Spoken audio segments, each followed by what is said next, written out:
நாட்டவர்க்கும் இறைவா போற்றி, காவாய் கனகத்திரளை போற்றி, கைலை மலையானே போற்றி போற்றி. ஐந்து கரத்தனை ஆணை முகத்தனை எந்தி நிலம்பிரை போலும் ஏற்றனை நந்தி மகந்தனை ஞான கொழுந்தினை பொந்தியில் வைத்தடி போற்றுகின்றேனே. பூலியர்கோன் வெப்பொழித்த புகழியர்கோன் கலல் போற்றி, ஆலிமிசை கல்மிதப்பில் அணைந்த பிரான் அடி போற்றி, வாலி திரு நாவலோர் மண் தொண்டர் பதம் போற்றி, ஓலிமலி திருவாத ஊரர் திரு தாழ் போற்றி. மெய்யன்பர்களே, இன்று ஆடி திருவாதிரை நாள், குருவாரம், வியாழக்கிழமை. இந்த நல்லாளில் நம்முடைய கலந்தைக்கோன் அதிபனாகிய கூற்றுவனாயனரை பற்றி சிந்திக்க குருவருளும் திருவருளும் நமக்கு துணை கூட்டியுள்ளது. இன்று நாம் சிந்திக்க வேண்டிய சருக்கம் வார்கொண்ட வனமுலையால் மொய்பங்கன் கலல்.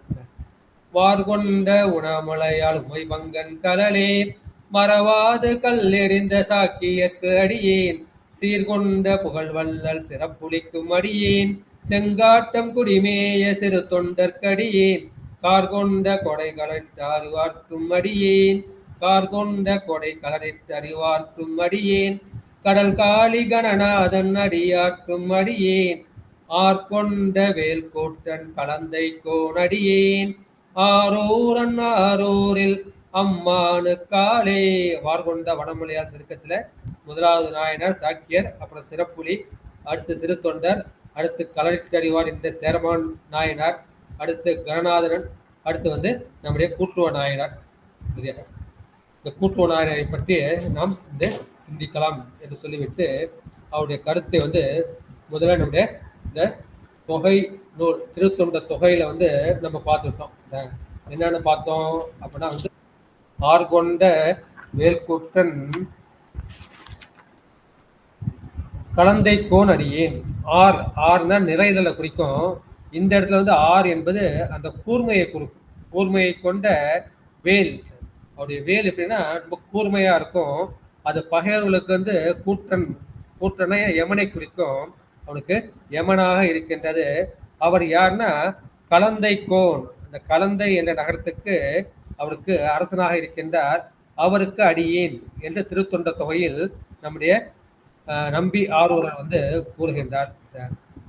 இப்போ இதை பத்தி வகை நூல்ல நம்முடைய நம்பியாண்டார் நம்பி என்ன சொல்லியிருக்கின்றார். நாதன் திருவடியே முடியாக கவித்து நல்ல போதம் கருத்தில் பொருத்தமையால் அது கை கொடுப்ப, போதம் தழுவிய ஞானமெல்லாம் ஒரு கோளின் வைத்தான், கோதை நெடுவேல் கலப்பன் ஆகிய கூற்றுவனே. கூற்றுவன் என்பது அவருடைய பெயர். கூற்றுவனா யாரை குறிக்கும்னா அவன் யமனை குறிக்கும். இவர் பகைவர்களுக்கு, அவரை எதிர்ப்பவர்களுக்கு அவர் யமனாக இருக்கின்றார். இது வெளித்தொழில், புறத்தொழில், போர்த்தொழில். அகத்தொழில் அவர் என்ன இருக்குன்னா இந்த அகப்பகை இருக்கு இல்லையா, காமம், குரோதம், லோபம், மோகம், மதம், ஆச்சரியம் என்று சொல்லக்கூடிய அந்த அறுவகை பகைகளுக்கும் அவர் யமனாக இருக்கின்றார். நம்முடைய 5 புலன்கள் மூலமா தான் அந்த 6 குற்றங்கள் வருகின்றது. இது 5 புலனுக்கும் அவர் யமனாக இருக்கின்றார். இது கூட்டுவ நாயனார் என்பதற்குள்ள அந்த பெயர் பொருத்தம் இந்த இடத்துல அவர் சொல்லப்படுகின்றது. இதுல நம்ம வகை நூலை நம்பியாண்டார் நம்பி என்ன சொன்னா, நாதன் திருவடியே முடியாக கவித்து. இவர் அரசர், இவர் மணிமுடி வேண்டும் என்று சொல்லுகின்றார்கள். தில்லைவாழந்தர்களும் மறுக்கின்றார்கள். மறுப்பதனால் இவர் என்ன செய்கின்றார், நாதன் திருவடியே, உனக்கு ஓ முடியெல்லாம் வேண்டாம் ஐயா, தில்லைவாழந்தக்கூடிய அந்த முடி எனக்கு வேண்டாம், எனக்கு பெருமான் எனக்கு முடி கொடுத்துட்டார். எனவே அந்த நாதனாகிய சிவபெருமாண்டிய அந்த திருவடியே எனக்கு முடி, எனக்கு வேறு முடி எனக்கு வேண்டாம். இந்த தில்லை பெருமான் முடியே எனக்கு போதும். இந்த தில்லை வாழாந்தர்கள் கூடக்கூடிய அந்த மணிமுடி எனக்கு வேண்டாம். எதனால அது வந்தது? இது ராஜா இவர் பார்த்தா அந்த தில்லை வாழாந்தர் சிறைப்பிடித்திருக்கலாம். சிறைப்பிடித்து நீங்கள் என்ன பண்ணலாம், சோழ நாட்டையும் ஒரு வென்று விட்டால் நீங்க எனக்கு அவசியம் மணிமுடி கவித்தியே ஆக வேண்டும் என்று ஆணையிட்டிருந்திருக்கலாம். ஆணையிடாமல் பெருமான் அவருக்கு அந்த ஞானத்தை கொடுக்கின்றார். உனக்கு அந்த முடி வேண்டாம்ப்பா, என்னுடைய திருவடியை நான் தாரேன் அப்படின்னு சொன்னதுனால அந்த ஞானம் வந்து விட்டது. அந்த ஞானம் தான் போதம். போதம் என்பது அறிவை குறிக்கும். சிவஞான போதம், சிவஞானத்தை பற்றிய அறிவு.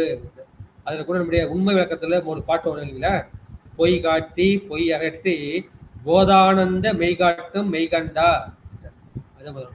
பொய் காட்டி இந்த உலகத்து பொருள்கள் எல்லாம் பொய், இந்த உடம்பு பொய், இந்த மனசு பொய், இந்த உலகம் பொய், இந்த அரசாட்சி பொய், இது எல்லாம் பொய். உண்மையா இருக்கிறது மெய்யா இருக்கிறது என்ன?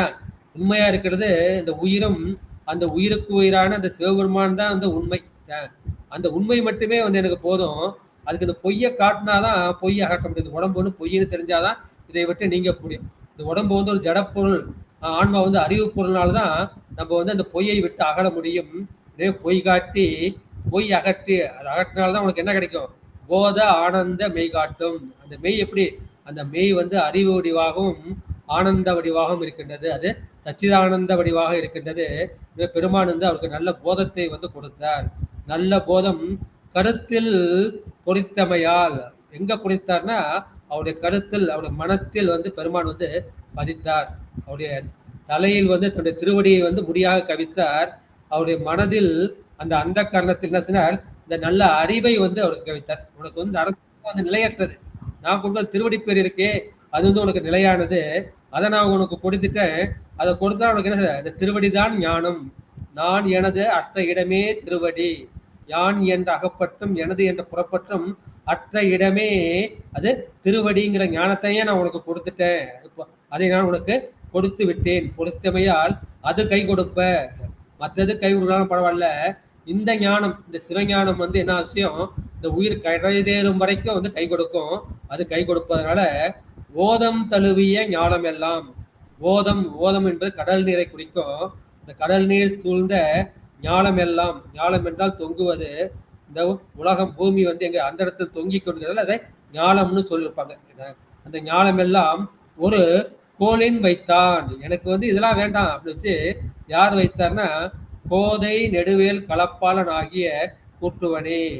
இந்த களப்பால் என்ற ஊரில் உள்ள அந்த கூட்டுவனாகிய அவன் வந்து நெடுவேலை உரியவன், அவன் தன்னுடைய மனதில் வைத்தான் என்று சொல்லுகின்றார்கள். ஒரு வரலாற்று குறிப்பு என்ன? இவர் வந்து குறுநில மன்னர், மன்னர் ஜாதி. ஒரு ஊர் வந்து கலந்தை. கலந்தை வேறு, கடந்தை வேறு. கடந்தைனா பெண் ஆடகம். பெண் ஆடகம் தான் நம்முடைய மெய்கண்டாருக்கு வந்து ஒரு கோயில் இருக்கின்றது. நம்முடைய அருள்நந்தி சிவம் வந்து அங்க பிறந்த ஊர். அது கடந்தை என்கிற பெண்ணாடகம். இவரிடப்பு வந்து கலந்தை, தற்போது களப்பால் என்று அழைக்கப்படுகின்றது. இவருக்கு என்னன்னா, இவர் எல்லா நாட்டையும் வென்று விட்டார். வென்று விட்டால் எனக்கு வந்து மணி சூடுவதற்கு நான் உரிமை உடையவன். அந்த அரச நீதிப்படி அவருக்கு மனுமுடியை சூட்டியே ஆக வேண்டும். அந்த உரிமை அவருக்கு உண்டு. இருந்தாலும் இந்த தில்லைவாழந்தர்கள் என்ன செய்யறார்கள்? இந்த மரபை சம்பிரதாயத்தை நாங்கள் வந்து மாற்ற மாட்டோம். எங்களுக்கு ஒரு மரபு இருக்கு, எங்களுக்கு ஒரு சம்பிரதாயம் இருக்கு. இது வந்து எங்களுக்கு சிவன் கொடுத்தது. இந்த சிவன் எங்களுக்கு என்ன சொல்லியிருக்காருன்னா, இந்த மணிமுடி வந்து சோழர்களுக்கு தான் உரியது. அந்த சோழ மன்னர்களுக்கு மட்டும்தான் நாங்கள் வந்து மணிமுடி சூட்டுவோம். மற்ற யாருக்கும் வந்து நாங்கள் மணிமுடி சூட மாட்டோம். நீங்கள் வந்து தற்போது பேரரசனாக இருக்கலாம், ஆனால் நீங்கள் குறுநில மன்னராக இருந்து உங்களை வீரத்தால் வந்து சோழ நாட்டையும் வென்று விட்டீர்கள். இருந்தாலும் எங்களுக்கு சிவபெருமான் கொடுத்த மரபுப்படி சம்பிரதாயப்படி நாங்கள் உங்களுக்கு முடிசூட்ட இயலாத ஐயா என்று அவர்கள் மறுக்கின்றார்கள். மறுக்கின்றன பெருமான்கிட்ட வந்து போய் விண்ணப்பம் வைக்கின்றார். விண்ணப்பம் வச்சோட பெருமான், உனக்கு ஏன்பா உனக்கு அந்த மணிமுடி? நான் உன்னுடைய திருவடியே உனக்கு முடியா தாரன்ட்டு இந்த தில்லை சிற்றம்பலம் அவன் என்ன செய்கின்றார்? தன்னுடைய திருவடிகளையே முடியாக அவருக்கு சூட்டுகின்றார். அப்பேற்பட்டவுடைய இந்த திருநட்சத்திரம் வந்து ஆடி திருவாதிரை. இந்த ஆடி திருவாதிரை பிரதோஷ நாள். இந்த நாளில் வந்து நம்ம அவரை பற்றி நாம் வந்து சிந்திக்கின்றோம். இதுல என்ன சிறப்பு அப்படின்னா, தீட்சை முறை வந்து பல வகைகள் இருக்குது. தீட்சை கொடுத்தால்தான் நம்மால் வந்து மலத்திலிருந்து விடுபட முடியும்.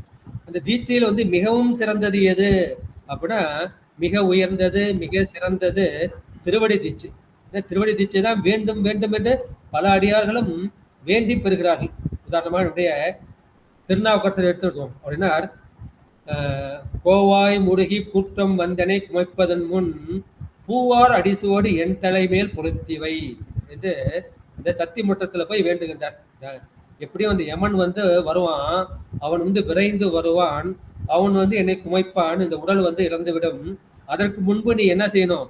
பூவார் அடிச்சுவடு என் தலைமேல் பொறித்துவைன்னு அவர் வந்து வேண்டுகின்றார். உன்னுடைய வேண்டுதலை உன்னுடைய நினைப்பை வந்து நாம் நல்லூருக்கு வா, நமக்கு முடிப்போம் என்று பெருமான் வந்து அவருக்கு ஆசியுரை கூறுகின்றார். அவர் வந்து நல்லூருக்கு செல்கின்றார். நல்லூர் வரும்போது நனைந்தடிய திருவடி என் தலைமையில் வைத்தார், நல்லூரியம் பெருமான் நல்லவாறே என்று இவர் திருவடி தேய்ச்சியை வந்து நம்முடைய நாவுக்கரசர் வேண்டி வந்து பெறுகின்றார். இது வந்து வேண்டாமல் பெற்றவர் வந்து 2 பேர். ஒருவர் வந்து நம்முடைய சுந்தரர். சுந்தரர் என்ன, இந்த திருவதிகை வீரட்டானத்துக்கு செல்லும் போது அது அப்பர் பெருமான் உளவார தொண்டு செய்த இடம், அதை மிதிக்க கூடாது என்று சித்தமட வளாகத்தில் தங்கியிருக்கின்றார். அப்போது பெருமான் வந்து அவருக்கு விளையாட்டாக லீலையாக தன்னுடைய திருவடியை ஒரு முறைக்கு 2 முறை தலைமையில் வந்து பொதித்து வைக்கின்றார். அது சுந்தருக்கு வந்து தெரியவில்லை. ஒரு கிழவன் வந்து தலை மிதித்து விட்டு போகிறான் என்று நினைக்கின்றார். அப்பொழுது நம்மை அழிந்திலையோ என்று பெருமான் கூறுகின்றார். அப்போதுதான் தம்மானை அறியாத சாதியார் உளரோ. ஒருத்தரும் ஜாதிக்கு ஒரு தலைவன் இருப்பான். நான் அடியார் ஜாதி, இந்த அடியார் ஜாதிக்கு தலைவனாக என் பெருமானையே நான் அறிந்து கொள்ளவில்லையே என்று தம்மானை அறியாத ஜாதியார் உளரோ என்று சுந்தர பெருமான் வந்து பாடுவார். இன்னொன்று வேண்டாமல் கிடைத்தது வந்து மாணிக்க வாசகருக்கு. மாணிக்க வாசகர்னா குதிரை வாங்குவதற்காக செல்கின்றார்.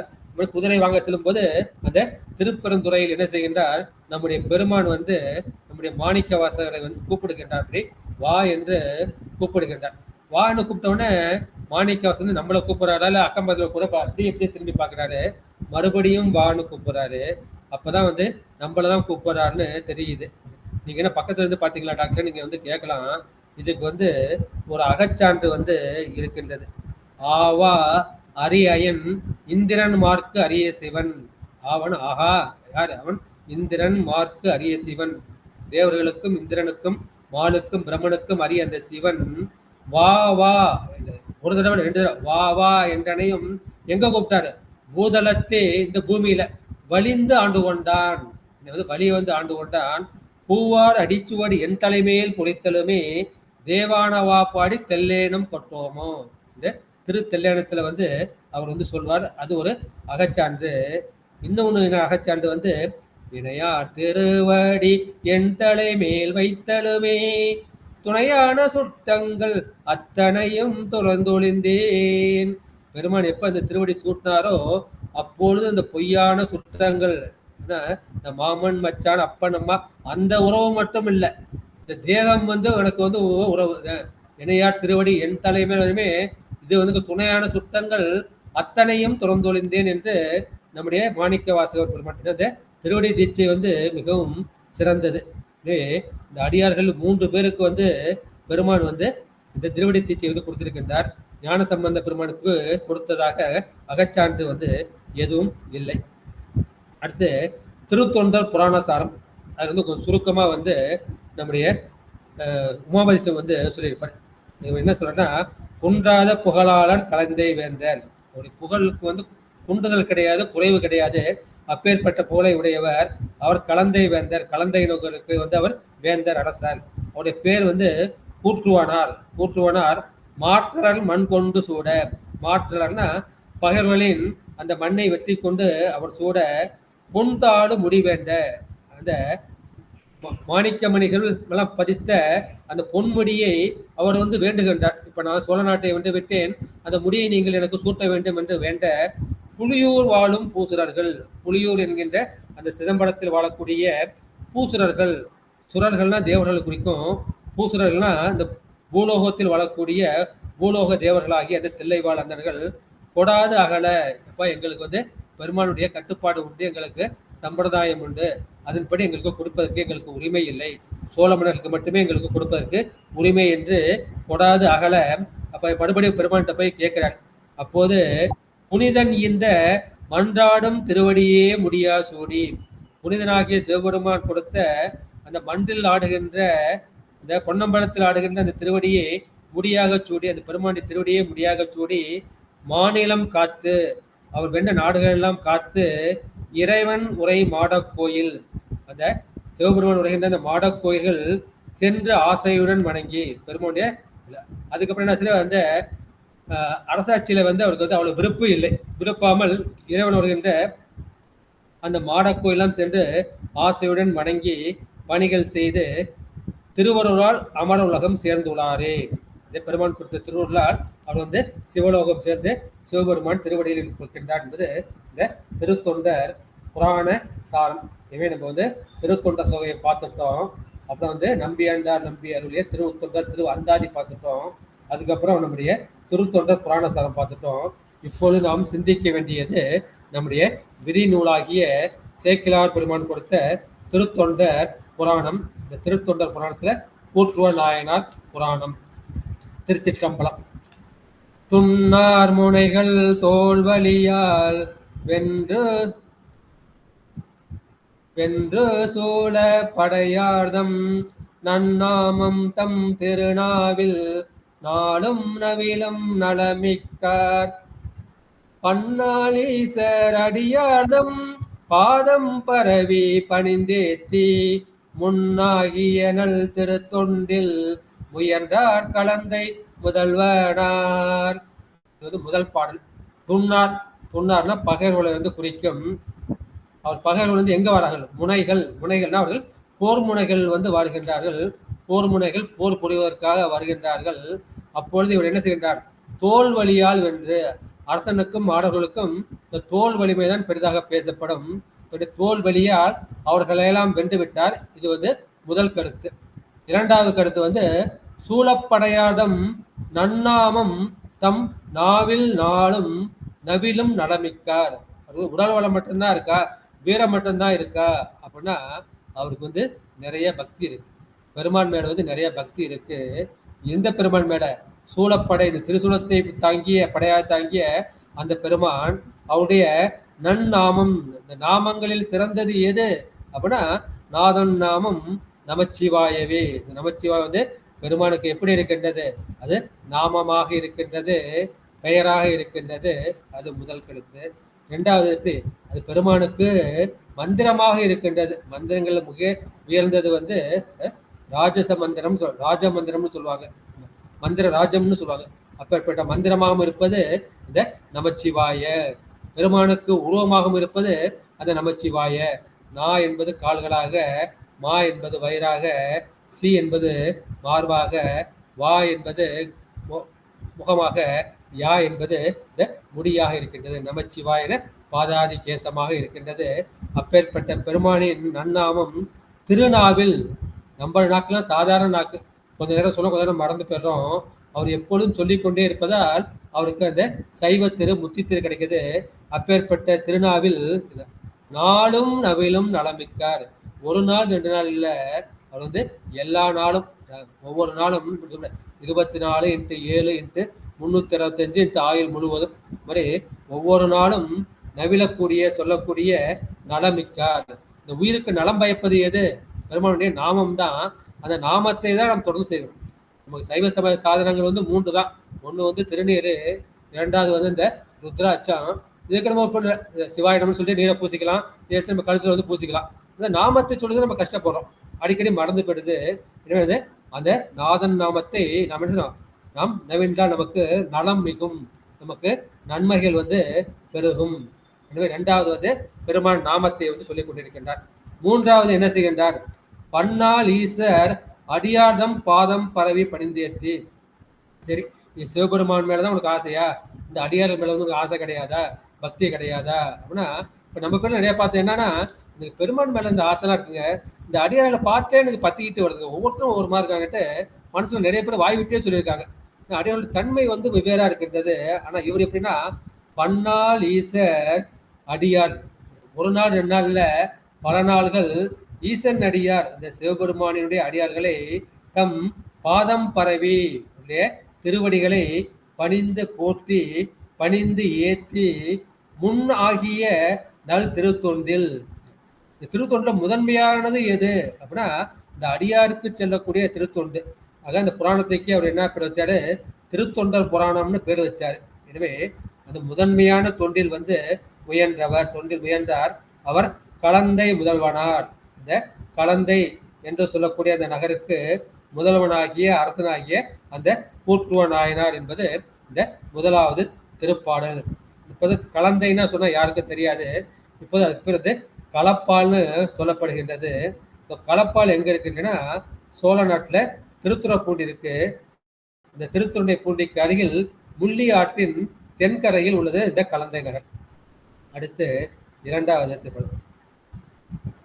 அருளின் வழியால் அரசொதுங்க அவனி எல்லாம் அடிப்படுப்பார் பொருளின் முடிவும் காண்பறிய வகையால் பொலிவித்திகள் சிறக்க மலிரும் மருளும் களிறு பாய்புறவி மணித்தேர் படங்கை முதல் மாட்டார் வெருளும் கருவி நான்கு நிறை வீரச் செருக்கின் மேலானார். அருளின் வழியால் அரசு ஒதுங்க. ஏற்கனவே அவர் என்ன பண்ணாரு, தோல் வழியால் வென்றார்னு பார்த்தோம். இப்ப இந்த ரெண்டாவது பாட்டுல என்ன சொல்லணும்னா, அருளின் வழியால், அவர் தோல் வழியால் வென்றார்னு சொல்லலாம். ஆனா தோலுக்கு வலிமை கொடுத்தது எதுனா அந்த பெருமானுடைய திருவருள். எனவே அருளின் வழியால், அதை சிவபெருமான் கொடுத்த திருவருளின் துணியால் அரசு ஒதுங்க. இப்ப இவனை பார்த்தாலே இந்த மன்னர்கள்லாம் பயப்பட்டு அவரிடம் சரணாகதி அடைந்து விடுகிறார்கள், இல்லைன்னா அவரை விட்டு ஒதுங்கி ஓடி விடுகின்றார்கள். எனவே அருளின் வழியால் அரசு ஒதுங்க அவனி எல்லாம் அடிப்படுப்பார். அப்ப என்னாச்சு, அந்த மன்னர்களின் நிலம் எல்லாம் இவருடைய ஆட்சியின் கீழே படுமாறு செய்து விட்டார். இது முதல் வரியின் கருத்து. இரண்டாவது, பொருளின் முடிவும் காண்பறிய வகையால் பொலிவித்து இகழ் சிறக்க. இப்ப நிறைய அரசு சேர்ந்து போச்சுன்னா இப்ப பொருள் என்ன செய்யறோம், அந்த பொருளும் நிறைய சேருது. எனவே பொருளின் முடிவும் காண்பறிய, எனவே அந்த பொருளுடைய காண முடியாத அளவுக்கு அதிகமாக இவரிடம் சேருகின்றது. பொலிவித்து இகழ் சிறக்க, இகழ்னா அந்த போரில் வெற்றி பெறும்படி, வெற்றி சிறக்கும்படி அவர் என்னென்ன படை வைத்திருக்கின்றார். அதுபோல மருளும் களிறு, பார்த்தாலே மயங்கக்கூடிய மடிச்சியை தரக்கூடிய அந்த களிறு ஆகிய யானை படைகள் அவரிடம் இருக்கின்றது. இரண்டாவது பாய் புறவி. புறவிலாம் எப்படின்னா காத்து மாதிரி பாய்ந்து பறந்து போதான், அப்பேற்பட்ட பாய்கின்ற புறவி. மூன்றாவது மணித்தேர். மணிங்கிறது மணிகளை பூட்டிய குறிக்கும், மணினாலே அழகையும் குறிக்கும். எனவே அழகிய தேர். படைஞர், படைஞர்னா அந்த காலால் படைகள், இந்த படை வீரர்கள் முதல் மாற்றார். அதான் ரத கஜ துரக பதாதி மக. ரதம்னா தேரை குறிக்கும், அது மணி தேர்னு சொல்லிட்டாரு. கஜம்னா யானையை குறிக்கும், அதை மலிடம் கழின்னு சொல்லிட்டாரு. ரத கஜ. துரகம், துரகம்ங்கிறது புறவியை குறிக்கும், அதை பாய் புறவைன்னு சொல்லிட்டாரு. துரக பதாதி, பதாதினா இந்த காலால் நடக்கக்கூடிய கால், அவர்கள் படை வீரர்கள் ஆகிய 4 வகை படை. அதை பார்த்தோன்னே மாற்றார், அவரை எதிர்த்து போர் செல்லக்கூடியவர்கள் வெருளும் கருவி 4 சிறை. அவரை பார்த்தோன்னே பகைவர்களெல்லாம் அஞ்சு ஓடுகின்றார்கள். அப்பேற்பட்ட 4 நிறை, அந்த 4 வகை படைகளையும் உடையவர். 4 நிறைனா அவர் அறம் பொருள் இன்பம் வீடு என்ற 4 புருஷார்த்தங்களும் நிறைந்தவர். அவர்கிட்ட வீரச்செருக்கின் மேலானார். அப்பேற்பட்ட வீரத்தை கொண்டு அவருக்கு செருக்கு என்பது இந்த இடத்துல பெருமிதத்தை குறிக்கும். எனவே அந்த வீரத்தை கொண்டு பெருமிதத்தால் மேற்பட்டவராய் விளங்கினார். இந்த செருக்கு எப்படி வரும்னு தொல்காப்பியர் சொல்றார். என்ன சொல்றாருன்னா, கல்வி தருகன் இசைமை கொடை ஆகிய 4 வகையாலும் பெருமிதம் தோன்றும். இந்த இடத்துல கல்விக்கு அப்புறம் தருகன்னு சொல்றாரு. இந்த தருகன் என்பது வீரத்தை குறிக்கும். எனவே இந்த கூற்றுவோருக்கு பெருமிதம் இந்த வீரத்தால் பெருமிதம். அப்ப நமக்கு கல்வி செருக்கு வரக்கூடாது. அடுத்து அந்த செல்வ செருக்கு வரக்கூடாது. பார்க்க போனா நமக்கு அடியவர்களுக்கு செருக்கே வரக்கூடாது. யான் எனது எனும் செருக்கறுப்பான் வானோர்க்கும் உயர்ந்த உலகம். யான் நான் நினைச்சாலே அது செருக்குங்கிறார், எனதுன்னு நினைச்சாலே செருக்குங்கிறார். யான் எனது எனும் இந்த பற்று அறுக்க வேண்டும். இந்த அடுத்தால் தான் யான் எனது அற்ற இடமே திருவடின்னு சொல்லிட்டேன். தாய் மாணவர் சுமைகள் எனவே அப்பேற்பட்டவர் இந்த வீரத்தால் இருக்கின்றார். அடுத்து 3வது திரைப்படம். வென்றி வினையின் மீ கூற வேந்தர் முனைகள் பல முறுக்கி சென்று தும்பை துறை முடித்து செருவில் வாகை திறம் கெழுமி மன்றல் மாலை மிளைந்தவர்தம் பல நாடெல்லாம் கவர்ந்து முடி ஒன்றும் ஒளிய அரசர் திரு எல்லாம் உடைய ஆயினார். எங்க போனாலும் எந்த இடத்துக்கு போனாலும் எந்த நாட்டுக்கு போனாலும் அவருக்கு வெற்றிக்கு மேல வெற்றியா வருது. ஏன்னா பெருமானுடைய திருவருள் அவருக்கு துணை இருப்பதால், இவர் அடியாராக இருப்பதால், இவர் அடியார் பணி செய்வதால் இவருக்கு வெற்றிக்கு மேல் வெற்றி இவர் தேடாமலே வெற்றி சேருகின்றது. எனவே வென்றி வினையின் மிக்கூற, இந்த வெற்றி பெறும் செயல் மீக்கூற மேலும் மேலும் பெருகிக் கொண்டே போகின்றது. வேந்தர் முனைகள் பல முறுக்கி, எந்தெந்த வேந்தர்கள்லாம் இந்த போர் முனையில் முறுக்கி கொண்டு வருகின்றார்களோ அந்த பல போர் முனைகளையும் இவர் கண்டு போருக்கு செல்லும் போது என்ன செய்வாங்களாம், தும்பை பூவை சூடிக்கொண்டு போகலாம். இந்த போர்ல நான் ஜெயிப்பேன் இல்ல செத்து மடிவேன் அப்படின்றதுக்கு அடையாளமாக தும்பை பூவை சூடிக்கொண்டு போவார்கள். அதான் அடுத்த சென்று தும்பை துறை முடித்து, அப்போது தும்பை பூவை சூடி மன்னருடன் செய்யும் அந்த போர்கள் பலவற்றிலும் அவர் வென்று செருவில் வாகை திறங்கெழுமி, செரு என்பது போரை குறிக்கும், மோதுவதை குறிக்கும். காவிரி ஆறு கரை மேல் மோதுகின்றது, பொருதுகின்றது, செருகின்றதுன்னு சொல்லுவாங்க. செருகிறது பொருதுகிறனா அதை மோதுவதை குறிக்கும். எனவே இவர் என்ன செய்கிறார், அவர் அந்த போர் தொழிலில் நிறைவாக அவர் வெற்றி அடைந்து விட்டார். வெற்றி அடைந்தால் அவர் என்ன செய்வார், வாகை மலையை சூடுவார்கள். செருவில் வாகை திறம் கிளம்பி, வாகை மாலையோடு கூடிய அந்த மணமலர்களை அவர் பூண்டி மன்றல் மாலை விளைந்தவர்தம், அந்த வாகை மாலையோடு சேர்ந்து மனமிக்க பல மலர் மாலைகளையும் அவர் சூடுகின்றார். சூழ்ந்து வளநாடெல்லாம் கவர்ந்து முடி, அந்த வேந்தர்களின் வளமையான நாடுகளை எல்லாம் கையகப்படுத்தி, இந்த வளநாடு என்பது இங்கு சோழ நாட்டையும் குறிக்கும். சோழன்றத பொன்னி வளநாடுன்னு சொல்லுவாங்க. எனவே இந்த பொன்னி வளநாட்டாலையும் கவர்ந்து விட்டார். அப்ப அவர்கிட்ட ஒன்னே ஒண்ணுதான் இல்லை, ஏன்னா முடி ஒன்றும் ஒளிய, இப்ப இவர்கிட்ட என்ன இல்லை, எல்லாமே இருக்கு, ஒன்னே ஒண்ணுதான் இல்லை, மன்னவர்க்குரிய அந்த முடி ஒன்று தவிர அரசர் திருவெல்லாம் உடையார் ஆயினார். இந்த அரசருக்கு உண்டான மற்ற எல்லா செல்வங்களும் அவர் உடையவராக ஆனார். எனவே போர் செய்யும் பொழுது அவர் தும்பை பூவை சூடி போருக்கு செல்வார்கள். அது வெற்றி பெற்றதும் வாகையை சூடுவார்கள். இப்பொழுது நம்ம வழக்கத்தோடு சொல்லுவோம், வெற்றி வாகையை சூடினான்னு நம்ம சொல்லுவோம். எனவே வாகை முடியை சூடினார். அடுத்து நான்காவது, மல்லல் ஞாலம் புறக்கின்றார் மணிமாமௌலி புனைவதற்கு தெல்லை வாழந்தனர் தம்மை வேண்ட அவரும் செம்பியர்தம் தொல்லை நீடும் குளமுதலோர்க்கு அன்றி சூட்டோம் முடியென்று நல்காராகி சேர்ந்தன் மலை நாடனைய மண்ணுவார். மல்லல் ஞானம் புறக்கின்றார்.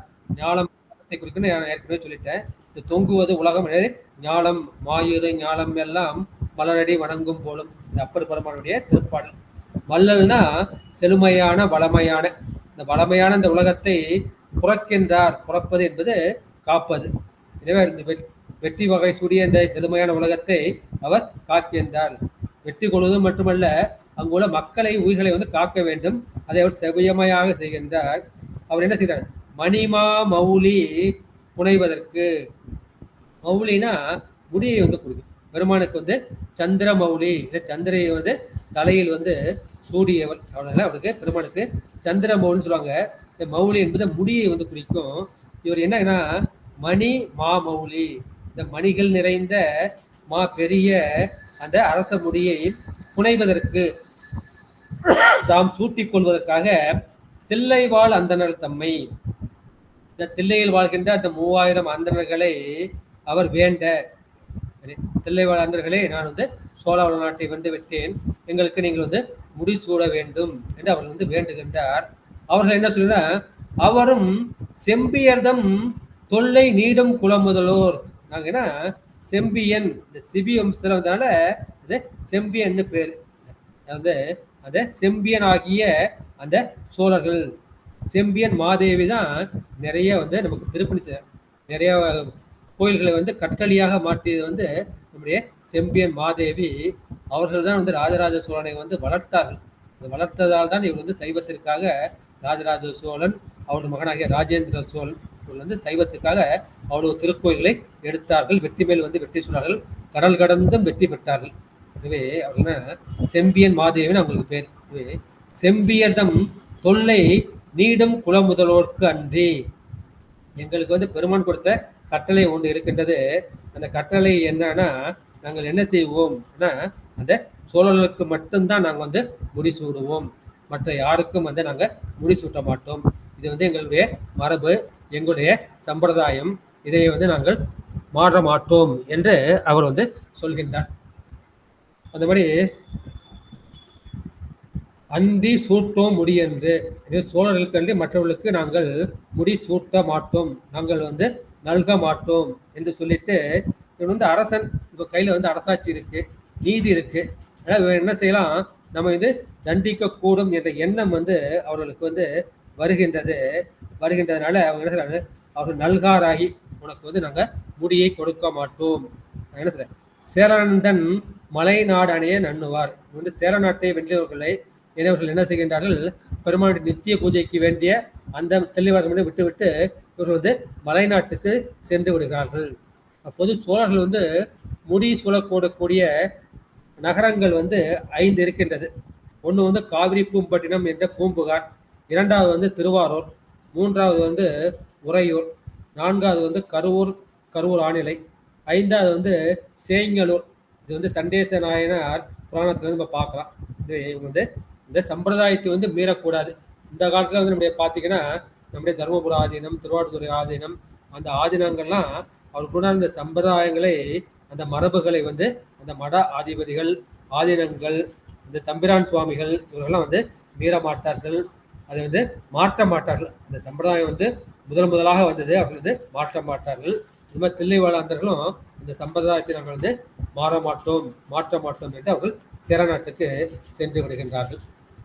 அடுத்து 5வது திருப்பண்.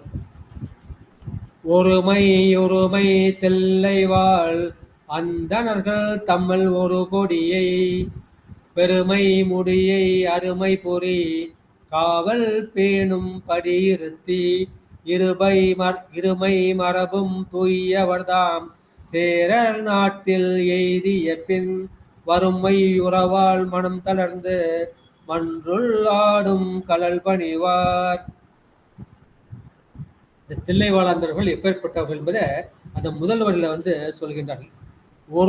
ஒருமை தில்லைவாழ் அந்தணர்கள், அவர்கள் வந்து அந்த கூத்த பெருமானிடத்தில் நடனமாடுகின்ற நடராஜ பெருமானிடத்து அவர்கள் ஒருமை ஒன்றிய மனத்தை உடையவர்கள். அப்பேற்பட்டவர்கள் வந்து இந்த தில்லைவாழ் அந்தணர்கள் அவர்கள் வந்து ஒரு நெறிய மனம் கொண்டவர்கள். நம்முடைய ஞானசம்பந்தர் ஒரு நெறிய மனம் கொண்டுனர் அப்படின்னு பாடுவாரு. அப்ப நம்முடைய அப்பறம் பாடல், ஒன்றியிருந்த நினைமன்கள் உந்த நமக்கு ஊனமில்லை. பெருமானை வந்து மனம் ஒன்றி நினைக்கக்கூடியவர்கள். மற்ற புலன்கள் எல்லாம் வேலை செய்யாது. எப்படி நம்முடைய சுந்தரர் வந்து அந்த தில்லைக்கு வந்தாலே ஆட்டோமேட்டிக்கா அந்த எண்ணம் எல்லாவர்களுக்குமே வந்துடும். 5 பேர் அறிவும் கண்களே கொள்ள, மெய்வாய் கண்மூக்கு செவி, இந்த 5 பேர் அறிவும் இந்த கண்ணுக்கு மட்டும்தான் தெரியிருக்கு, கண்ணு மட்டும்தான் பார்க்குது, காது கேட்கல, மூக்கு உணரல, வாய் சுவைக்கல, வாய் பேசல, உடம்பு எதையும் உணரல. 5 பேர் அறிவும் கண்களே கொள்ள அளப்படும் கரணங்கள் 4 சிந்தே ஆக. இந்த கரணங்கள், அந்த கரணங்கள்ல வந்து மனம், புத்தி, சித்தம், அகங்காரம் இருக்கு. அதுல இந்த சித்தம் மட்டும்தான் பெருமானை சிந்தித்து கொண்டே நிறுத்துக்கொண்டே இருக்குது. அப்புறம் குணங்கள் ஒரு 3 திருந்து சாத்வீகமாக. நம்மகிட்ட 3 குணம் இருக்கு, ராஜசம், தாமசம், சாத்வீகம். ராஜசம்னா நம்ம என்ன செய்யணும், ஏதாவது செயல் செஞ்சுக்கிட்டே இருப்போம். தாமசம்னா நம்ம வந்து தூங்கிக்கிட்டே இருப்போம், சோம்பி போய் கிடப்போம். அப்போ நமக்கு என்ன சாத்விக குணம் வேணும். சாத்விக குணம் வந்தால் நம்ம கோயிலுக்கு போவோம். குணம் ஒரு 3 திருந்து சாத்விகமாக. அப்படித்தான் பெருமானை வந்து சுந்தரர் வந்து வழிபட்டார். அப்படித்தான் அப்பர் பெருமானும் வழிபட்டார். அப்படிதான் ஞான சம்பந்த பெருமானும் வழிபட்டார். மாணிக்க வாசகரும் அப்படிதான் வந்து தில்லையில் வந்து வழிபட்டார்கள். அப்புறம் தில்லைவாழ் அந்தர்களும் அவர்கள் கூத்த பெருமானிடத்து ஒரு நெறிய மனம் கொண்டவர்கள். அவர்கள் என்ன செய்கின்றார்கள், தம்மில் ஒரு குடியை பெருமை முடியை அனைமை புரி காவல் பெடும் படி இருத்து. அப்ப நாங்க என்ன செய்றாங்க, நீங்க பூஜைக்கு வேண்டியவங்க மட்டும் அந்த தில்லையில வந்து விட்டுறாங்க. விட்டுட்டு அவங்க என்ன செய்றாங்கன்னா, அந்த மணிமுடியை வந்து நீங்கள் அருமையாய் காவல் செய்ய வேண்டும். இது காவல் செய்யும்படி வைத்து இருமை மரபும் தூயவர்தாம். இந்த தில்லைவாழாந்தர்கள் கல்யாணம் எங்க பண்ணுவாங்கன்னா, தில்லைவாழாந்தர்கள் தான். அதெல்லாம் அவங்க அப்பாவும் வந்து தில்லைவாழாந்தனா இருப்பாங்க. அவங்க அம்மாவும் வந்து தில்லைவாழாந்தர். தாய் வழி மரபும் சரி, தந்தை வழி மரபும் சரி, அந்த 2 மரபும் இருமை மரபும் தூயவர்கள். அந்த 2 மரபிலும் தூயவரான அந்த தில்லைவாழாந்தர்கள் சேரல் நாட்டில் வந்து எய்திய பின், இப்ப சோழ நாட்டில் இருக்க வேண்டாம், இப்ப மன்னன் வந்து ஏதாவது செய்தாலும் செய்யக்கூடும் என்ற அந்த அச்சம் வந்து வந்து விடுகின்றது. நம்ம அரசன் நினைச்சா அரசாட்சி மன்னராட்சி தானே, இந்த கேள்வியே எதுவும் கிடையாது. எது வேணாலும் செய்யலாம். இதே சேரல் நாட்டில் வந்து எய்திய பின் அவர்கள் வந்து சேர நாட்டை வந்து அடைந்து விடுகிறார்கள். வரும் ஐயுறவால் இவன் ஏதாவது செய்து விடலாம் என்ற அந்த ஐயப்பாட்டினால் மனம் தளர்ந்து, ஐயோ பெருமானை விட்டு பிரிகின்றோமே என்று அந்த மனம் தளர்ந்து உள்ளம் தளர்ந்து மன்றுள் ஆடும் கலல் பணிவார். இந்த தில்லையம்பலத்தில் ஆடும் பெருமான் திருவடியை அவர்கள் பணிந்து சேர நாட்டிற்கு சென்று விடுகின்றார்கள். அப்ப இவரும் வந்து என்ன சொல்லி, இவர்கள் வந்து இப்ப மணிமுடி சூட்ட மறுக்கின்றார்களே, நாம் என்ன செய்வது, நாம் வந்து பெருமானுடைய திருவுளத்தை நாம் தெரிந்து கொள்ள வேண்டும் என்று இவரும் என்ன செய்கின்றார், அந்த மன்றுள் ஆடும் பெருமானின் கலலை வந்து பணிந்து தூங்குகின்றார். அப்போது 6வது திருப்பணி. அற்றை நாளில் இரவின் கண் அடியேன் தனக்கு முடியாக பெற்ற பேரு மலர்பாதம் பெறவே வேண்டும் எனப் பரவும் பற்று விடாது துயில்வோர்க்கு கனவில் பாத மலரளிக்க உற்ற அருளால் அவை தாங்கி உலகம் எல்லாம் தனிப்புறந்தார். அட்டை நாள் போய் தில்லைவாழ் அந்த கட்ட வந்து ஒரு வேண்டுகின்றார். ஒரு கட்டளை இடைவெளி வேண்டுதான் செய்றாரு. வேண்டாங்க அவங்க மறுக்கிறாங்க. மறுத்தோட ஒரு எதுவும் சொல்லலை. சொல்லாம அந்த நாளில் வந்து அவர் என்ன செய்கின்றார், தூங்குகின்றார். அந்த நாளில் அன்றைய நாளில் இரவின் கண், அந்த இரவுல இவர் என்ன செய்கின்றார்னா, அடியேன் தனக்கு முடியாக, பெருமானே எனக்கு நீ என்ன செய்யணும், அந்த முடியை வந்து உங்க கொடுக்கல, நீ எனக்கு செய்யணும். அடியேன் அடியேன் தனக்கு அடியேன் பெருமானின் மலர் போன்ற அந்த திருவடிகளை மணிமுடியாக பெறக்கூடிய அந்த பேற்றை எனக்கு கொடுக்க வேண்டும் என்று போற்றி அந்த சிந்தனையோடு அவர் தூங்குகின்றார். அற்றை நாளில் இரவின் கண் அடியேன் தனக்கு முடியாக பெற்ற பேரு மலர்பாதம் பெற வேண்டும். பெருமானே உடைய தாமரைப்புலர் போன்ற அந்த மென்மையான பாதங்களை நான் வந்து முடியாக பெற வேண்டும். இந்த மணிமுடியை, அதை திருவடிகளை மணிமுடியாக பெரும் பெரு எனக்கு வேண்டும் என பரவும் என்று கனவில் வந்து அவர் போற்றி கொண்டே அவர் தூங்குகின்றார். பற்று விடாது துயில்வோர்க்கு, இந்த துயிலும் போது என்ன செய்கின்றார், அந்த பெருமானின் மேல் நீங்கவில்லை, பெருமானுடன் அந்த திருவடி பற்றும் அவருக்கு நீங்கவில்லை. அந்த மாதிரி பெருமானின் பற்றை விடாது, பெருமானின் திருவடி பற்றை விடாது அவர் வந்து துயில்கின்றார், அவர் வந்து உறங்குகின்றார். அப்போது உணவில் அந்த உறக்கத்தில் வந்து கனவு வருகின்றது. இப்போ கனவுல வந்து பெருமான் என்ன செய்கின்றார் என்றால், உனக்கு வந்து பாத மலர் அளிக்க, உனக்கு வந்து என்னுடைய பாதத்தையே உனக்கு மலராக உனக்கு சூட்டுகின்றேன் என்று. எனவே கனவில் வந்து இறைவர் வருகின்றார். அவர் தம் திருவடிகளை வந்து முடியாக கூற்றுவநாயனுக்கு சூட்டுகின்றார்.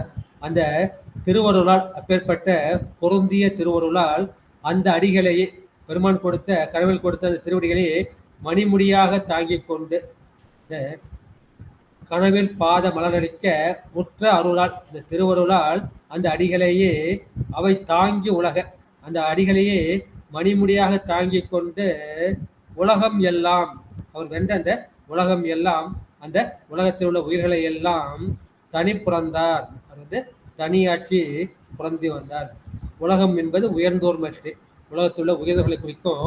உலகத்தில் உள்ள உயிர்களையும் வந்து ஆகு பெயராக குறிக்கும்.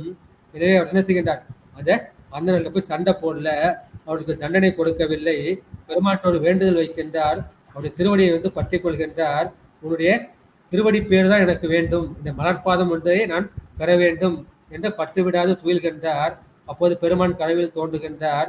கனவில் தோன்றி அந்த பாதமலரை திருவடியில் சூட்டுகின்றார். அதை திருவருளால் அவர் என்ன செய்கின்றார், அந்த அடிகளையே மணிமுடியாக தாங்கிக் கொண்டு உலகமெற்றாவளையும் தனி பிறந்தார் வந்து தனியாட்சி புரிந்து வருகின்றார்கள். இதான் மும்மையால் உலகாண்ட மூர்த்திக்கும் அடியேன். அது மும்மையால் உலகாண்ட மூர்த்தினா நான் என்ன செய்வேன், எனக்கு வந்து திருநீர் வேணும், ருத்ராட்சம் வேணும், அடுத்து என்ன செய்யணும், எனக்கு வந்து அரச முடி வேண்டாம், எனக்கு ஜடாமகுடம் தான் நான் எனக்கு மணிமுடி கூட அந்த ஜடாமகுடியே அதை வந்து என்ன செய்வார், அதை மகுடமாக வைத்துக் கொள்வார். எனவே அதுதான் மும்மையால் உலகாண்ட மூர்த்திக்கும் அணியேன். ஏன் இந்த மணிமுடி வந்து கொடுக்கல அப்படிங்கிறது சில கருத்துக்களை வந்து இங்க சீக்கியஸ் வந்து வைக்கிறார். என்னன்னா இந்த மணிமுடி வந்து அதில் மணிகள் வந்து பதித்திருப்பார்கள், நவ மணிகளையும் வந்து பதித்திருப்பார்கள். அது வந்து அந்த கோள்கள் வந்து நன்றாக இருந்தால் அவர்களுக்கு வந்து நன்மையை வந்து கொடுக்கும். அந்த கோள்கள் வந்து பொருந்தாது இருந்தால் இந்த நவமுனிகளுக்கும் நவ கோள்கள் வந்து இருக்கும், அது பொருந்தாமல் இருந்து அழிந்து கொள்பவர்களுக்கு என்ன செய்யும், அது தீமையை விளைவிக்கும். அந்த நாட்டுக்கும் தீமை விளையும், அங்குள்ள மக்களுக்கும் வந்து தீமை விளையும். இதனால்தான் அவர்களுக்கு வந்து இந்த மணிமுடியை வந்து கொடுக்கவில்லை என்ற கருத்தை வந்து சீக்கியஸ் வந்து அதை பதிவு செய்கிறார். அடுத்து 7வது திருப்படம். அம்பொன் நீடும் அம்பலத்துள் ஆறாமுத திருநடம் செய் தம்பீரானார் புவியின் மகிழ் கோயில் எல்லாம் தனித்தனியே இம்பர் ஞாலம் கலிகூற எய்தும் பெரும் பூசனை இயற்றி உம்பர் மகிழ அரசளித்து உமையால் கணவன் அடி சேர்ந்தார். எப்போ வந்து பெருமான் வந்து இந்த திருவடியை சூட்டி விட்டாரோ அப்பொழுதே இவருக்கு என்ன செய்கின்றார்னா, நமக்கு ஒரு பெருமான் கொடுத்தது வந்து போதும், இனிமேல் நம்ம என்ன செய்யலாம், போருக்கு வந்து போக வேண்டாம். செல்வம் என்பது சிந்தை நிறைவும்பாங்க. என்கிட்ட கோடி கோடியாக செல்வம் இருக்கலாம், இருந்தாலும் நம்ம மேற்கொண்டு மேற்கொண்டு செல்வம் வேணும் செல்வம் வேணும்னு நம்ம வந்து பிச்சை கடன் தான். என்கிட்ட வறுமை இருக்குன்னு தான் அர்த்தம். என்கிட்ட உள்ளதை வச்சுக்கிட்டு நான் திருப்தியா இருக்கேன், என் மனசு திருப்தியா இருக்கு, அப்ப நான் தான் செல்வன். செல்வம் என்பது சிந்தையின் நிறைவு. செல்வன் கலல் ஏத்தும் செல்வன்.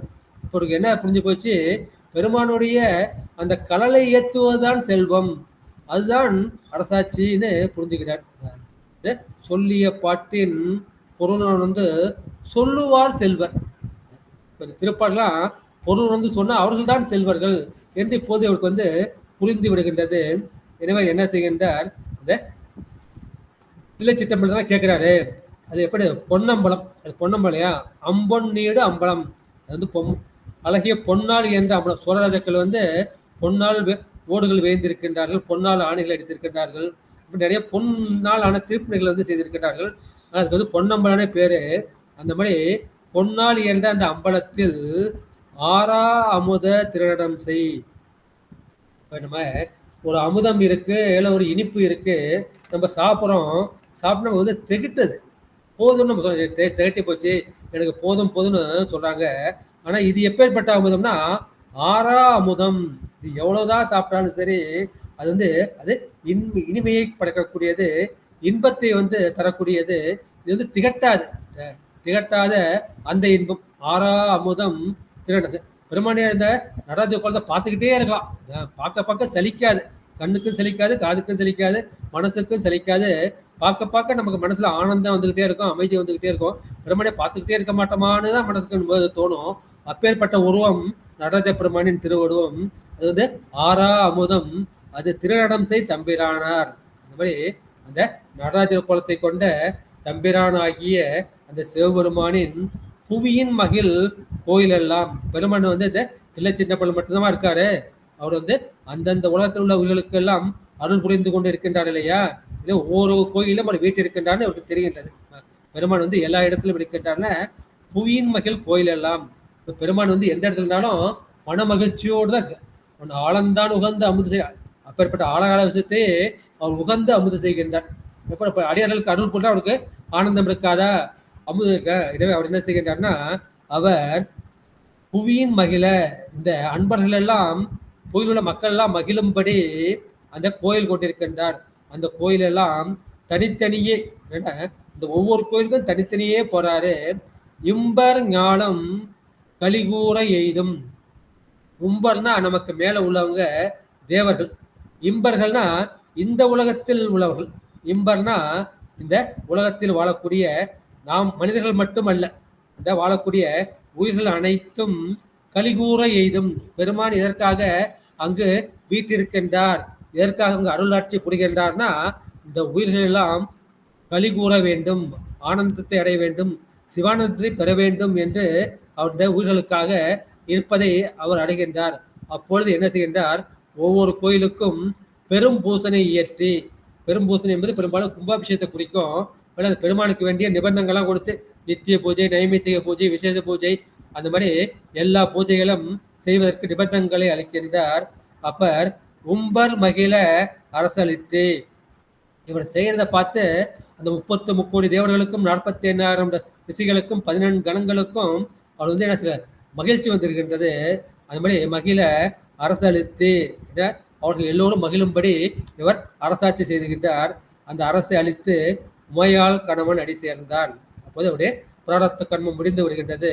அது முடிந்தவுடன் என்ன செய்கின்றார், அவர் உமையால் கணவனாகிய, ஏன் உமையால் கணவனா அந்த திருவருள் தான் அவருக்கு அனைத்தையும் கூட்டி வைத்ததுனால இங்க உமையால் கணவன் அவருடைய திருவடி நிலை அவர் அடைந்தார்.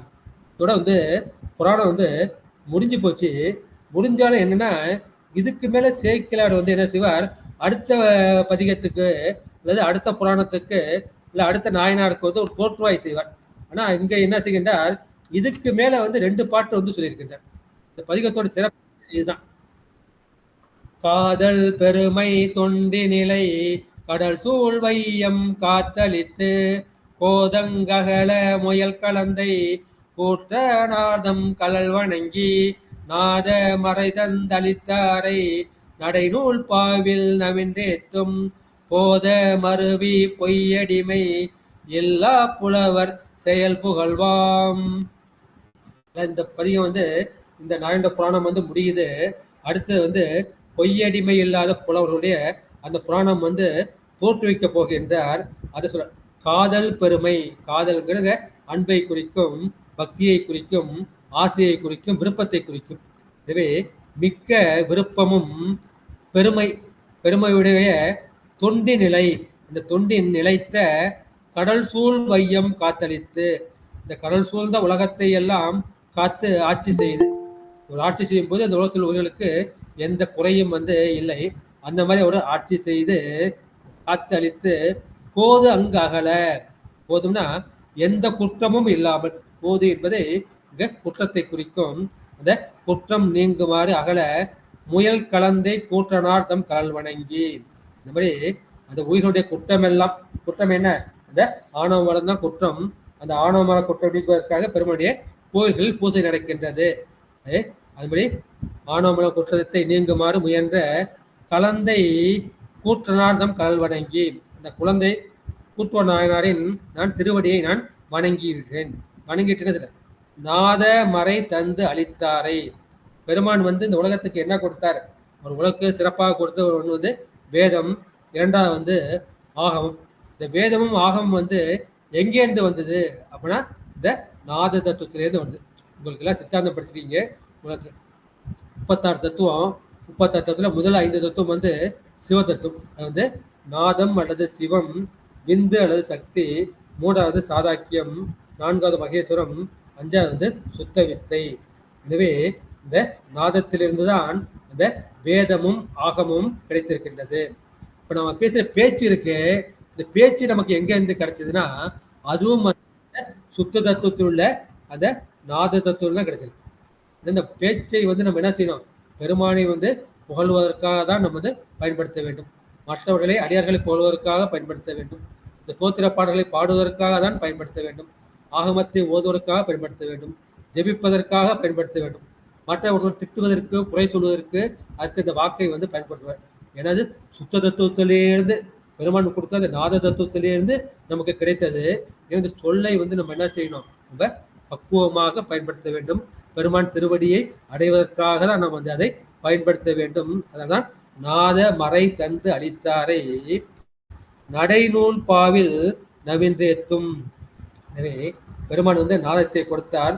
அந்த நாதத்தின் மூலமாக மறைகளையும் ஆகமத்தையும் கொடுத்தார். அதனால் என்ன செய்கின்றார்? அளித்தார்னா அந்த வேதம் ஆகமம் மூலமாக பெருமான் இந்த உலகத்தை வந்து காக்கின்றார். காப்பவரை அந்த வேத நெறி ஆகம நெறியின் மூலமாக தான் பெருமான் உலகத்தை காக்கின்றார். நாத மறை தந்து அளித்தாலை நடைநூல் பாவில் நவின்றேத்தும். இந்த பொய்யடிமை இல்லாத புலவர்கள் என்ன செய்கிறார்கள்? பெருமானை வந்து நவின்று ஏத்துகிறார்கள். அதை நெறியின் இயன்ற அளவு, எனக்கு மனசுக்கு தோன்றிய அளவு, என் வாக்குக்கு வந்த அளவு, நம்முடைய கண்டெய்னர் என்ன பாத்திரம் எந்த அளவுக்கு இருக்கு அந்த அளவுக்கு என்னால் பெருமான் அருள். என் பாத்திரம் எவ்வளோ வரும் இவ்வளோ பெருமான் அருள் கொடுப்பார். என் பாத்திரம் எவ்வளோ பெருசாக இருந்தால் பெருமான் இவ்வளோ இருந்தால் பெருமான் நிறைய அருள் கொடுப்பார். இப்படி மனசை வந்து எவ்வளோவுக்கு விசாலமாக இருக்கும் அதுக்கு ஏற்றபடி பெருமான் வந்து அருள் கொடுப்பார். அதுக்கு இப்போ தகுந்த மாதிரி எனக்கு வந்து இந்த பாக்கள்லாம் எனக்கு வந்து கிடைக்கும்.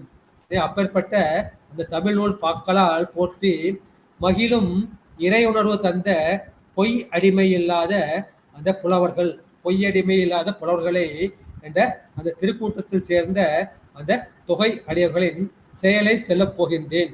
இது இத்தோட வந்து புராணம் வந்து நிறைவு பெற வேண்டும். இதுக்கு மேல ஒரு பாட்டை வந்து இந்த இடத்துல கொடுத்துருக்கேன். தேனும் குழலும் பிழைத்த திரு மொழியால் புலவி தீர்க்க மதி தானும் பணியும் பகை தீர்க்கும் சடையார் தூது தரும் திருநாட்டு கூணும் குருடும் தீர்த்தேவல் கொள்வார் குளவு மலர்பாதம் யானும் பரவி தீர்க்கின்றேன் ஏழு பிறப்பின் முடங்கு கோன். இந்த பாடல் வந்து ஒரு மிகுதியாக உள்ள சுவை மிகுதி உள்ள பக்தி சுவை உள்ள ஒரு பாடல். இதுல வந்து தேனும் குழலும் பிழைத்த நம்முடைய பறவையா இருக்கிறவங்க, அந்த பறவையார் வந்து அவருடைய பேச்சு வந்து எப்படி இருக்கின்றதுன்னா அதை தேனை போல இனிக்கின்றது, அது புல்லாங்குழலை போன்ற இசையாக இருக்கின்றது. இந்த தேனை விட அந்த புல்லாங்குழலை விட இனிமையான மொழியை கொண்டவர் அந்த பறவையார். ஆனால் அந்த பறவையாருக்கும் நம்முடைய நம்பியோருக்கும் என்ன செய்கின்றது? புலவி புலவி என்கின்ற அந்த ஊழல் வருகின்றது. அந்த ஊழல் வரும்போது ஏன்னா இவர் சங்கிலியாரை போய் திருமணம் செய்து கொண்டுகின்றார் திருவொற்றியூர்ல. வந்தோடனே அவங்க அம்மாவுக்கு வந்து கோபம் வந்துடுது. சுந்தரை பார்க்க வந்து மறுக்கின்றார்கள். மறுப்பதற்காக பெருமான் என்ன செய்கின்றார்? அவர் பெருமான் போய் நீ தான் தூது போகணும் அப்படின்னு அந்த தோழமை நெறியினால பெருமான் கிட்ட போய் வேண்டுகின்றார். அதுக்காக பெருமான் என்ன செய்கின்றார்? 2 முறை வந்து தூது போகின்றார். எனவே அந்த புலவி தீர்க்க அந்த ஊழலை அந்த புலவியை தீர்க்கும் பொருட்டு பெருமான் வந்து போகின்றார். அவர் எப்பேற்பட்ட பெருமான் என்றால் அவர் மதிதானும் பணியும், மதினா உங்களுக்கு தெரியும் சந்திரன், இந்த மதியும் பனி 3 சொல்லி நீ பனினா அது பனி பணிகளை உடைய அந்த பாம்பை வந்து பிடிக்கும். பெருமான் வந்து தலை மேல அந்த சடாமுடியில நிலவும் இருக்கின்றது, அதற்கு பகையாகிய அந்த பாம்பும் இருக்கின்றது. இந்த பாம்பு என்ன செய்ய ராகு கேது ஆகிய பாம்பு வந்து அந்த சந்திரனை போய் பிடித்து விடும். அப்பேற்பட்ட பகைப்பொருள்கள் கூட ஒற்றுமையாக பெருமான் தலை மேல வந்து இருக்கின்றது. அவற்றின் பகையை தீர்த்து என்ன செய்கிறார்? பெருமான் வந்து தலையில் வைத்திருக்கின்றார். ஆனால் அந்த சுந்தரருக்கும் பறவையாருக்கும் ஏற்பட்ட அந்த ஊழலை தணிப்பதற்கு பெருமான் வந்து படாத பாடுபட வேண்டியிருக்கின்றது. தன்னுடைய முழு திறமையும் பெருமான் வந்து பயன்படுத்த வேண்டி இருக்கின்றது. அவர்கள் புலவி தீர்க்க அந்த பாம்பையும் மதியையும் தன்னுடைய சடையில் அணிந்த அந்த சிவபெருமான் தூது போந்த நாளில் பெருமான் தூது போய் அவருக்கு என்ன செய்யறாரு? இந்த சுந்தரனுக்கு வந்துப்பா எல்லாமே 2 என்ன 2ன்னா அவனுக்கு வந்து பெற்றவங்க ஒரு ஆள், வளர்த்தவங்க ஒரு ஆள். இசைஞானியும் சடையினாரும் வந்து பெற்றாங்க. ஆனால் நரசிங்க முனையில் வந்து எடுத்து வந்து வளர்க்கின்றார். அதுபோல் அவனுக்கு வந்து தாரமும் வந்து 2 தாரம். அவனுக்கு ஜோதிஷத்துல வந்து அந்த மாதிரி இருக்கு. அவன் தலையெழுத்து பிரம்மா அந்த மாதிரி பிடிச்சிருக்காரு. அவனுக்கு தாரமும் வந்து 2. அதுபோலுக்கு வந்து அரசு திருவும் உண்டு. அவர் வந்து நரசிங்கம் தான் அவருக்கு அரசு திருவும் உண்டு. அது வந்து சிவாச்சாரியர் குலத்தில் பிறந்தார் இல்லையா, இல்லை வைதிக திருவும் உண்டு. அது மாதிரி 2 இருக்கிறதால அது தாரமும் 2 போச்சு. அது நீ புரிஞ்சுக்கிட்டு கொஞ்சம் அனுசரிச்சு போமான்னு சொல்லி அந்த பறவை உடனாய் வந்து பெருமான் வந்து திருக்கின்றார். இந்த 2 நிறைய இருக்கு அதுல. அது இன்னொரு நாள் வந்து பார்க்கலாம். எனவே சொன்னோன்னா அம்பாள் வந்து என்ன செய்யறார், பறவையாருடைய அந்த ஊடல் வந்து தணிந்து விடுகின்றது. அந்த மாதிரி ஊடல் தணிந்து அவர் கூட அந்த பறவையார் கூட சேர்ந்து அவர் வாழ்ந்து கொண்டிருக்கிறார். அப்பேற்பட்ட நாள்ல என்ன நடக்குன்னா, அப்பொழுது ஒரு கூனன் ஒருத்தன் இருக்கான். கூனன் வந்து ஒருத்தன் இருக்கான். அதான் கூனன்னா அவனுக்கு வந்து கால் வந்து ஊனம். அவனால் வந்து நடக்க முடியாது. குருடனுக்கு வந்து என்ன செய்வான், அவனுக்கு கண்கள் வந்து குருடு, அவனால் வந்து பார்க்க முடியாது. எனவே அந்த குருடன் என்ன செய்வான், அந்த கூனனை வந்து தூக்கி கொண்டு வருவான். தூக்கி கொண்டு வரும்போது அந்த கூனன் என்ன செய்வான், தன்னுடைய கைகளால் பெருமானுக்கு, நம்முடைய சுந்தர பெருமானுக்கும் திருவாரூர் தேகாச பெருமானுக்கும் மலர் மாலைகளை சூட்டி கொண்டு வருவான். அதே போல நம்முடைய நம்பியார் பெருமானுக்கு வந்து வெற்றிலையும் மடித்து கொண்டு வருவான். இதை பார்க்குறப்ப நம்ம நம்பியாருக்கு வந்து இவர்கள் வந்து உடல் வந்து ஊனமுற்றவர்கள்.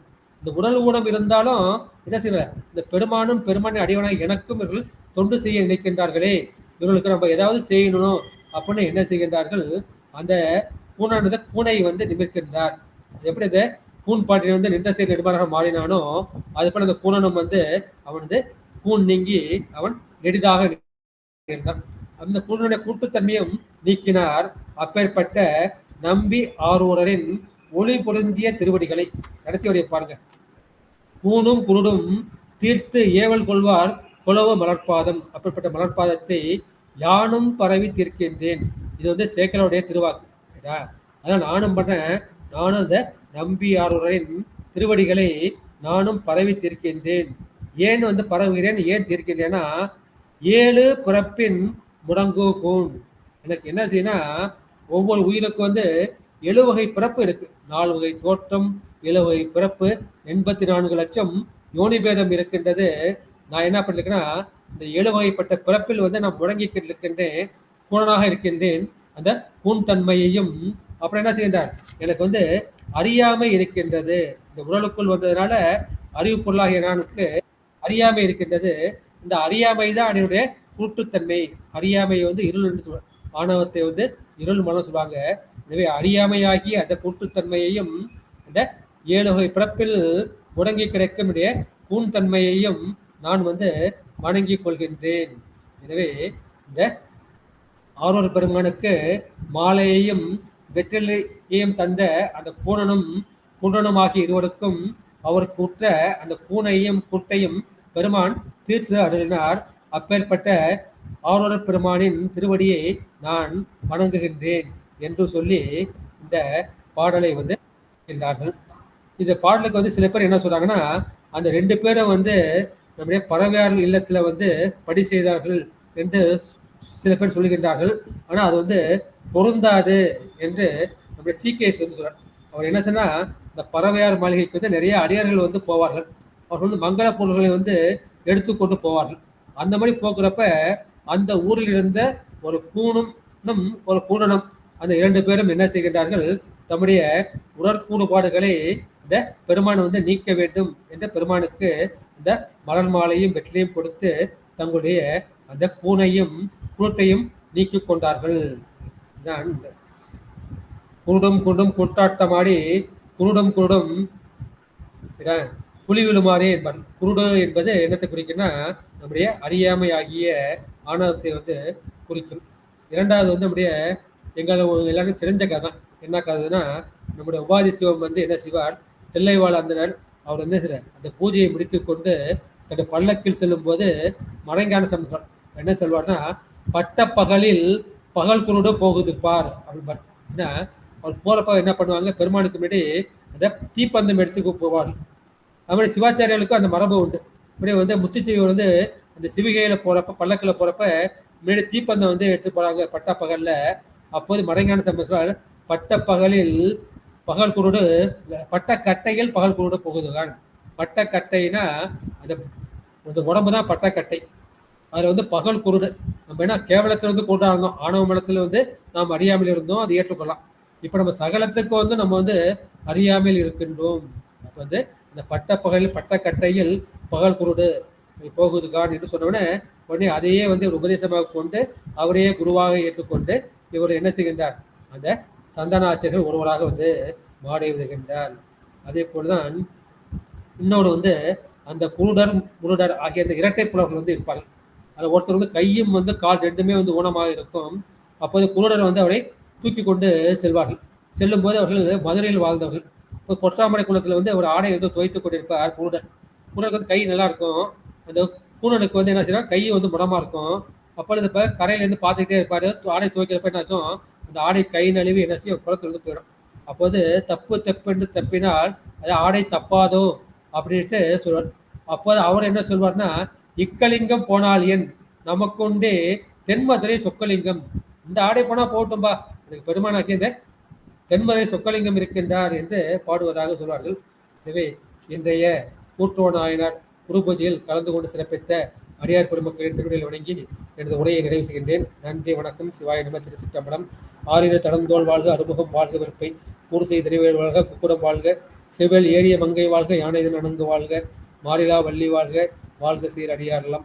அடியார் பெருமக்கள் தங்கள் கருத்துக்களை பதிவு செய்யலாம், இல்லை நிறைவு செய்து விடலாம்.